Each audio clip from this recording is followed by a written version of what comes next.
Language almost geography ಮೇಲೆ depend ಆಗಿರುತ್ತೆ. ಪ್ರತಿಯೊಂದು ವಿಚಾರ ಕೂಡ ಜಿಯೋಗ್ರಫಿ ಮೇಲೆ ಡಿಪೆಂಡ್ ಆಗಿರುತ್ತೆ. ಈಗ ಸೌತ್ ಇಂಡಿಯನ್ ಲ್ಯಾಂಗ್ವೇಜಸ್ಸು ಎಲ್ಲ ಕರ್ವ್ ಶೇಪಲ್ಲಿ ಇರ್ತವೆ, ನೋಡಿರ್ತೀರಲ್ವಾ? ಯಾವುದೇ ಆಗ್ಲಿ ಈ ತರ ಕರ್ವ್ ಶೇಪಲ್ಲಿ, ರೌಂಡ್ ಶೇಪಲ್ಲಿ ಇರ್ತವೆ ಆಲ್ಮೋಸ್ಟ್. ಅದೇ ನಾರ್ತ್ ಇಂಡಿಯನ್ ಲ್ಯಾಂಗ್ವೇಜು ನೀವು ಯಾವುದನ್ನೇ ಅಬ್ಸರ್ವ್ ಮಾಡಿ, ಹಿಂದಿ, ಗುಜರಾತಿ, ಅವೆಲ್ಲ ಯಾವ ತರ ಇರ್ತವೆ? ಈ ತರ, ಹಾ, ಅಂದ್ರೆ ಲೈನ್ ಬೈ ಲೈನ್ ಅಲ್ಲಿ ಇರ್ತವೆ. ಯಾಕಿರ್ತವೆ? ಯಾಕೆ ಅಂತಂದ್ರೆ ನಾವು ಹಿಂದಿನ ಕಾಲದಲ್ಲಿ ನಮ್ಮ ಹಿಸ್ಟ್ರಿಲಿ ನಮ್ಮ ಜಿಯೋಗ್ರಫಿಕಲ್ ಲೊಕೇಶನ್ಸ್ ಅಲ್ಲಿ ಏನ್ ಸಿಕ್ತಿತ್ತೋ ಅದ್ರ ಮೇಲೆ ಬರೆಯಕ್ ಶುರು ಮಾಡಿದ್ವಿ. ಸೊ ನಾವು ನಮ್ಮ ಜಿಯೋಗ್ರಫಿಕಲ್ ಲೊಕೇಶನ್ ಅಕಾರ್ಡಿಂಗ್ಲಿ ನಮಗೆ ಅತಿ ಹೆಚ್ಚು ಸಿಕ್ತಿದ್ದು ಪಾಮ್ ಲೀವ್ಸ್. ಪಾಮ್ ಲೀವ್ಸ್ ಅಂದ್ರೆ ತಾಳೆಗರಿ, ಆಯ್ತಾ? ತಾಳೆಗರಿ ಮೇಲೆ ಬರಿಬೇಕಾರೆ ನೀನೇನಾದ್ರೂ ಶಾರ್ಪ್ ಆಬ್ಜೆಕ್ಟ್ ತಗೊಂಡು ಹಿಂಗೆ ಎಳೆದೆ ಅಂದ್ರೆ ಗರಿ ಏನಾಗುತ್ತೆ? ರಪ್ಚರ್ ಆಗುತ್ತೆ, ಗರಿ ರಪ್ಚರ್ ಆಗುತ್ತೆ. ಸೊ ನಾವೇನ್ ಮಾಡ್ತಿದ್ವಿ? ಹುಷಾರಾಗಿ ರೌಂಡ್ ಕಾರ್ವಿಂಗ್ಸ್ ಮಾಡ್ತಿದ್ವಿ. ಏನ್ ಮಾಡ್ತಿದ್ವಿ? ರೌಂಡ್ ಕಾರ್ವಿಂಗ್ಸ್ ಮಾಡ್ತಿದ್ವಿ. ಸೊ ಹಂಗಾಗಿ ನಮ್ಮ ಲಿಪಿಗಳು ಅಥವಾ ನಮ್ಮ ಏನು ಬರವಣಿಗೆ ಲಿಪಿ ಇದೆ ಅದು almost circular shape R round shape ಅಲ್ಲಿ ಇದೆ. ಅದೇ ನಾರ್ತ್ ಇಂಡಿಯನ್ಸು ಏನೇ ಯೂಸ್ ಮಾಡ್ತಿದ್ರು ಅಂದ್ರೆ ಟ್ರೀ ಬಾರ್ಕ್ ನ ಯೂಸ್ ಮಾಡ್ತಿದ್ರು. ಏನ ಯೂಸ್ ಮಾಡ್ತಿದ್ರು? ಹಾ, ಮರದ ತೊಗಟೆನ ಯೂಸ್ ಮಾಡಿ ಬರಿತಿದ್ರು. ಸೊ ಅವ್ರೇನಾದ್ರು ತೊಗಟೆ ಯೂಸ್ ಮಾಡಿ ಬರಿತಿದ್ರಿಂದ ಅವ್ರು ಡೈರೆಕ್ಟ್ ಲೈನ್ಸ್ ನ ಎಳಿತಾ ಇದ್ರು. ಓಕೆನಾ? ಸೊ ಹಂಗಾಗಿ ಪ್ರತಿಯೊಂದು ವಿಚಾರ ಕೂಡ ಜಿಯೋಗ್ರಫಿಕಲಿ ಎಫೆಕ್ಟ್ ಆಗಿರುತ್ತೆ, ಏನೇ ಇರ್ಬೋದು ಅದು. ಓಕೆನಾ? ಈಗ ಉತ್ತರ ಕರ್ನಾಟಕದವರು ಖಾರ ಜಾಸ್ತಿ ತಿಂತಾರೆ, ಕರೆಕ್ಟಾ? ಯಾಕೆ? ಖಾರ ಅಂದ್ರೆ ಅವ್ರಿಗೆ ಇಷ್ಟ ಅಂತಲ್ಲ, ಅಲ್ಲಿ ಅವೈಲಬಿಲಿಟಿ ಕಡಿಮೆ, ಬೇರೆ ಫುಡ್ನ ಅವೈಲಬಿಲಿಟಿ ಕಡಿಮೆ. ಈಗ ನಮ್ಮಲ್ಲಿ ಶುಂಠಿ ಬೆಳಿತೀವಿ, ಪೆಪ್ಪರು, ಕಾರ್ಡಮಮ್ಮು, ಸಿನಮನ್ನು, ಜಿಂಜರು, ಪ್ರತಿಯೊಂದನ್ನು ಬೆಳಿತೀವಿ.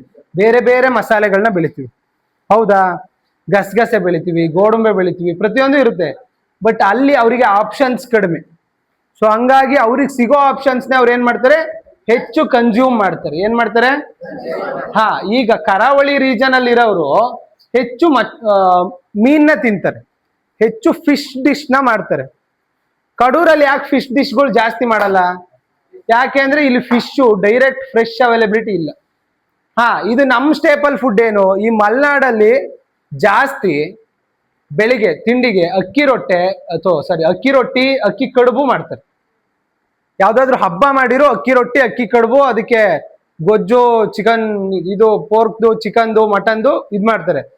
ಅದೇ ಈ ಕೆಳಗಡೆ ಪ್ಲೇನ್ಸ್ ಭಾಗಕ್ಕೆ ಬಂದ್ರೆ, ಈ ಚಿಕ್ಕಮಂಗ್ಳೂರು ಇಳಿದು ಕೆಳಗಡೆ ಬಂದ್ರೆ ಹಾಸನ, ಮಂಡ್ಯ, ಮೈಸೂರು, ಚಿತ್ರದುರ್ಗ ಈ ಕಡೆ ಬಂದ್ರೆ, ಈ ಕಡೆ ನಾನ್ ವೆಜ್ ಹಬ್ಬ ಏನೇ ಮಾಡಿರೋ ಅಲ್ಲಿ ರಾಗಿ ಮುದ್ದೆ ಮಾಡ್ತಾರೆ, ಕರೆಕ್ಟಾ?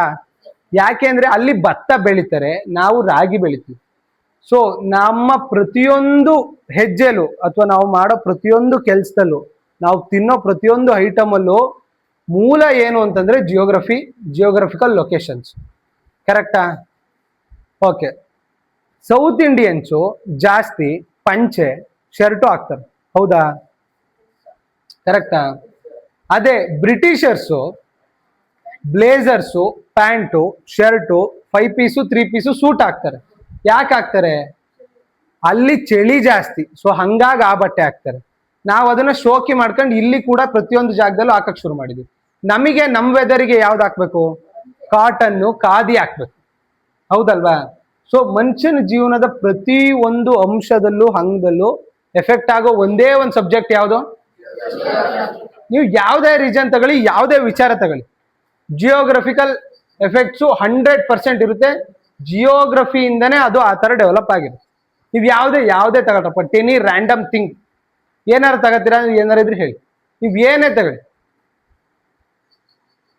ಮಲೆನಾಡಿಗೆ ಹೋದ್ರೆ ಮನೆ, ಹಂಚಿನ ಮನೆ, 4 ಸೈಡು ಹಂಚ್ ಹಾಕಿರ್ತಾರೆ, ಕರೆಕ್ಟಾ? ಅದೇ ನಮ್ಮ ಸೈಡು ಹಂಚ್ ಹೆಂಗಿರುತ್ತೆ? ಕರೆಕ್ಟಾ? ಹಂಚಿನ ಮನೆ. ಅದೇ ಮಲೆನಾಡಲ್ಲಿ ಈ ಕಡೆಗೂ ಹಿಂಗ್ ಹಾಕಿರ್ತಾರೆ ತಾನೆ, ಕರೆಕ್ಟಾ? ಧರ್ಮಸ್ಥಳ ಹೆಂಗೈತೆ ದೇವಸ್ಥಾನ? 4 ಸೈಡು ಐತಲ್ವಾ? ಯಾಕೆ? ಅಲ್ಲಿ ಮಳೆ ಜಾಸ್ತಿ ಬೀಳುತ್ತೆ, ಇರ್ಚ್ಲು ಒಳಗ್ ಬರುತ್ತೆ. ನಮಗೆ ಕಡಿಮೆ ಮಳೆ ಆಗುತ್ತೆ, ಮುಂದೆ ಹೋಗಿ ಹಿಂದೆ ಹೋದ್ರೆ ಸಾಕು. ನೀವ್ ಏನೇ ತಗೊಳ್ರಪ್ಪ, ಜಿಯೋಗ್ರಫಿಕಲ್ ಎಫೆಕ್ಟ್ ಇದ್ದೇ ಇರುತ್ತೆ. ನೀವ್ ಏನೇ ಟೆನಿ ರ್ಯಾಂಡಮ್ ಪಾಯಿಂಟ್ ಆಫ್ ಟೈಮ್, ಟೆನಿ ರ್ಯಾಂಡಮ್ ಥಿಂಗ್ ನೀವು ತಗೊಳ್ಳಿ, ಅದ್ರ ಜಿಯೋಗ್ರಫಿಕಲ್ ಅಥವಾ ಜಿಯೋಗ್ರಫಿ ಎಫೆಕ್ಟ್ 100% ಇರುತ್ತೆ. ಇದರಲ್ಲಿ ಏನಾರು ಡೌಟಾ?